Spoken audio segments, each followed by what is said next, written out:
Hi everyone, I'm Yuki, and today we're going to be rating the mythical Pokemon. So normally when I do like a tier list of Pokemon, I normally like rate them based on like how good they are in an in-game playthrough. But because you can't really use mythical Pokemon in an in-game playthrough, or you don't really have too many opportunities to do that. Instead, I'm going to be tiering them based on just kind of how I feel about them. It's a bit of a vague metric, but you know, it could just be anything like how they look or any qualities they might have about them, that type of thing. Fairly unscientific, but I still thought it might be fun to go ahead and give this a try. And so to start off this tier list, we have Mew, kind of the original mythical. It's a fairly simple design. It's a nice pink though. I do like the pink that Mew is colored with. But, you know, simple-ish design. I mean, there's nothing really wrong with it or anything. But, I mean, I guess a lot of Gen 1's designs are kind of simple, now that I think about it. But yeah, I do enjoy Mew. I think it's funny how it's able to learn every TM. I think Mew is like a solid, either an A or like maybe a high B. I think I'll just place it in A just to keep things simple. By the way, I just kept all these Pokemon like in the order this tier list has them. I don't know what this ordering is, but okay, sure.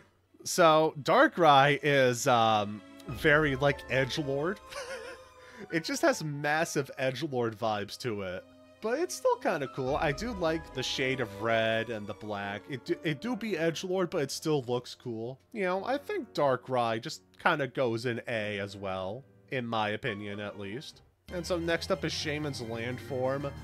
I don't know. I don't really have anything against Shaymin's land form, but I think what kind of kills it for me is whenever I think of Shaymin's land form, I always associate it with, like, its battle just being at the end of this really, really long pathway, and then also just having the regular battle music. And I just, like, I find that kind of lame. So, I don't know. I think it's like a high C, but I'd be willing to put it in C, I think. Now, Shaymin-Sky form. One of my favorite, like, weird things about Shaymin's Sky form is that in Explorers of Sky, if you use Shaymin's Sky form, like, in a dungeon, it just randomly has double speed, which I think is very funny. I think Shaymin's Sky also, like, learns moves that Shaymin's land form can't learn, but the moves stay between forms, which is really funny. Like, Shaymin-Sky, I think, gets, like, Air Slash. It's weird. I like this thing. I don't have the negative associations that I do with Shaymin-Sky form that I do with the land form. So, I don't know. I think I'll put it in, like, B. But it's probably, like, a higher B. Oh, yeah, speaking of which, usually with my tier lists, I don't order things in a given tier. That's gonna be, like, the same here. So just Mew is just going to be the first thing in A tier because it's the first thing I put there. I'm not necessarily saying it's the best thing that's in A tier. So Arceus is, why is Arceus? Like, it's like a goat stuck in a fence. That's a comparison or like a description of Arceus that I've seen before, and it's not terribly wrong. Also, like, I don't understand, like, okay, they had, like, the event item to get it in Gen 4, the Azure Flute, but then they never distributed it because the official reason given was like, oh, it'd be too hard for the players to understand. This coming after Gen 3 had Braille in it, in both the Hoenn games and Fire Red and Leaf Green. There's just a lot of weird stuff with Arceus. I don't know. I do think it's neat that it can become, like, any type it wants due to its ability in the plates, but I don't know. I'm kind of inclined to put it in C tier just because I also have bad associations with Shaymin. Yeah, I'm kind of not really feeling Arceus's design either. I think it's kind of stupid, to be honest. So next up is Victini, and I have a bit of an odd, like, story or memory or whatever with Victini. So, Victini was originally obtainable with an event item, like the Liberty Pass or whatever it's called, and that was, like, given away as a Wi-Fi event during the launch period of Black and White. And so, what I did as a kid when these games were brand new and I got both of them on launch day was I used one of the games to, like, actually play through the game and make progress and stuff. But then the other one, I just would restart it repeatedly to get multiple Victinis. I ended up getting, like, 10 of them. You have to play the game for, like, 5 hours to get to the point where you can catch Victini.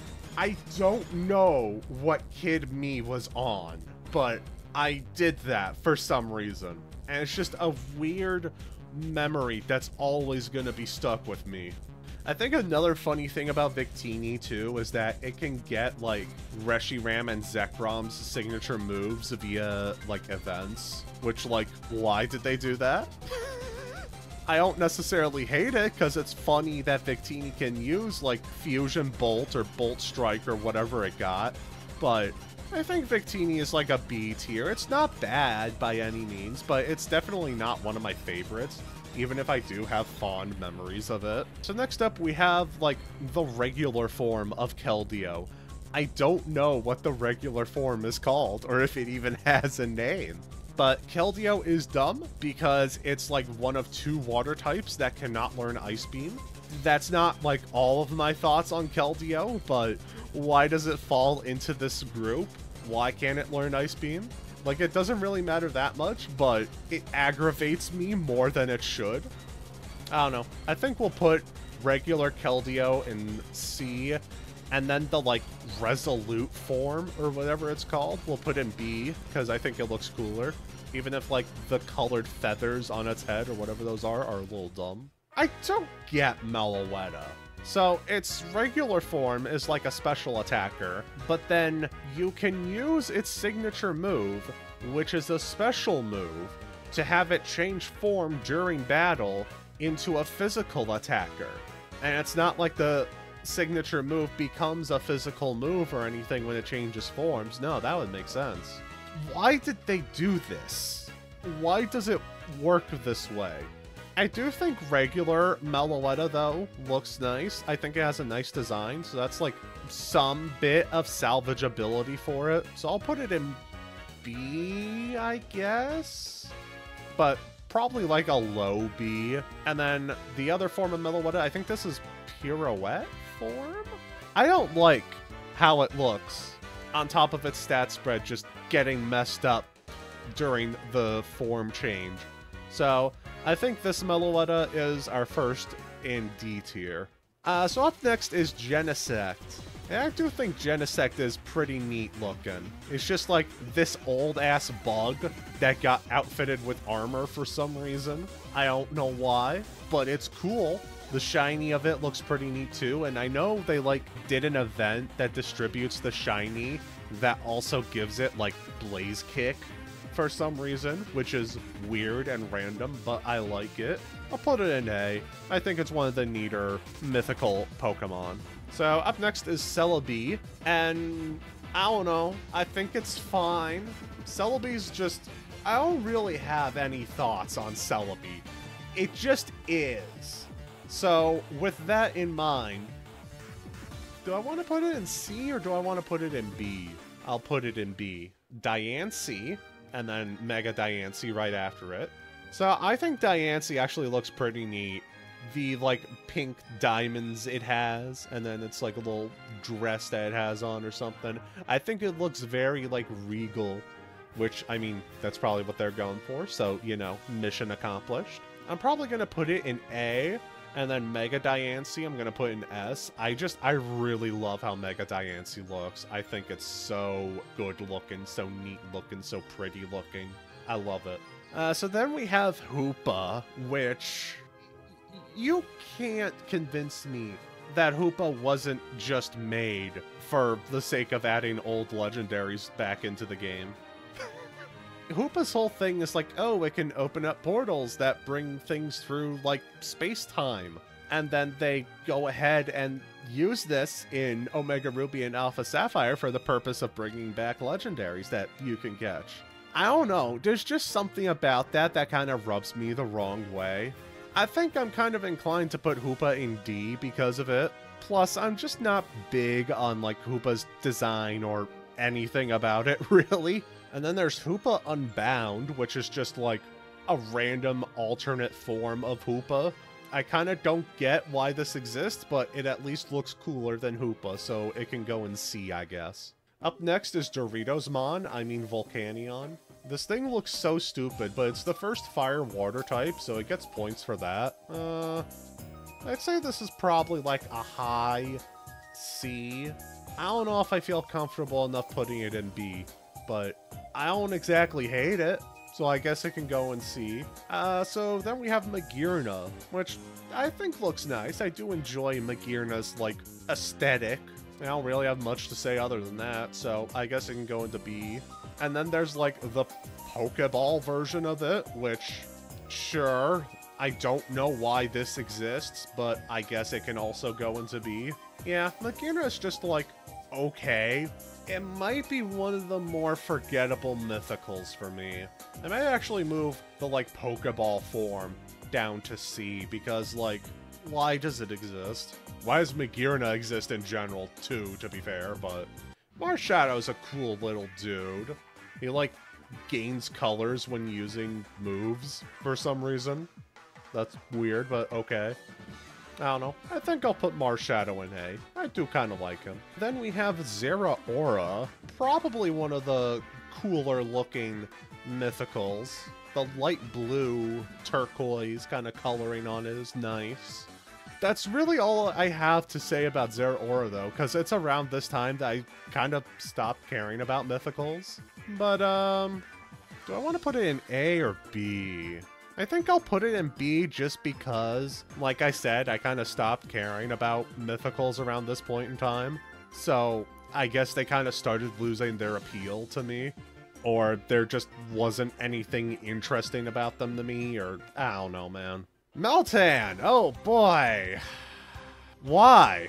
Why is Meltan only available in Pokemon Go? And then, why do you need like 400 Meltan candy in order to evolve it? And also, why is it only evolvable in Pokemon Go? That's so dumb! I hate it! F! And I know Jirachi is next, but no, we're continuing the Melmetal evolution line while I have my irateness about Meltan. Why can't these just evolve? Why? Why does Melmetal have a Gigantamax form? I kind of dislike everything about the Meltan line. And it mostly has to do with the fact that it's so heavily connected and reliant on Pokemon Go in order to get. Like, I got my Melmetal, that's it. I have, like, no reason to touch Pokemon Go now. So, Jirachi is... I'm doing this live on stream, and someone just pointed out in chat how Jirachi is, like, one of the few mythicals you can actually use in-game, because you can just get it at level 5 in Ruby and Sapphire with, like, the Coliseum bonus disc, if you have it. So, it does get points for that, and I do think Jirachi is cute, and it has, like, a neat design, the whole, like, star crown thing it has on its head. I don't think it's on the same tier as Mega Diancie for me, though, so I'm just gonna put it in A, but it's probably a very high A. Because, like, I just enjoy its design and Jirachi in general, on top of it, like, actually being usable. Oh yeah, Zarude is a thing. I don't know. I said it before, but, like, around Gen 7, I kind of stopped caring about mythicals, and Zarude just is. I guess it goes in C because it is. And then there's also Zarude with a scarf. Okay. I feel like this form has to be, like, one of the most worthless forms. Like, I'm sorry, Zarude, it's not your fault, but why is it a thing? Oh yeah, this dude. Like, Pecharunt, I guess? I kind of forget this thing exists because I've kind of barely touched the Gen 9 DLC. I don't know. this thing exists. That's all I can really say about it. It's a part of, like, the same group of Pokemon as, like, Okidogi, Monkey Dory, and Pheasantipity. And that's all it has going for it. So now we just have all of the Deoxys forms. And first off, I do have to say, like, all of the Deoxys forms, I do like all of their designs. I think design-wise, Speed form is probably my least favorite. That kind of vibe with all the rest of them. I do gotta give Game Freak points for, like, actually making Deoxys catchable in Omega Ruby and Alpha Sapphire. So I think Deoxys, these forms can probably go in A, and then Speed form can go in B just because it's my least favorite of the bunch. And then finally, we have the easiest thing to go into F tier ever, and Manaphy. Manaphy's cool, at least. Phione has no reason to exist, just like this thing. But Phione is dumber. Manaphy, I do enjoy Manaphy. I guess I'm gonna put it in A. And so, with that, that completes this mini little tier list. So, for those of you watching this on YouTube, thank you so much for watching. Let me know how wrong I am with my opinions in the comments section. If you want more tier lists or just weird Pokemon facts, check out the videos on screen. A big thanks to Mithril Monarch and the rest of my patrons on screen here for going the extra mile and financially supporting the channel. See you next time, everyone.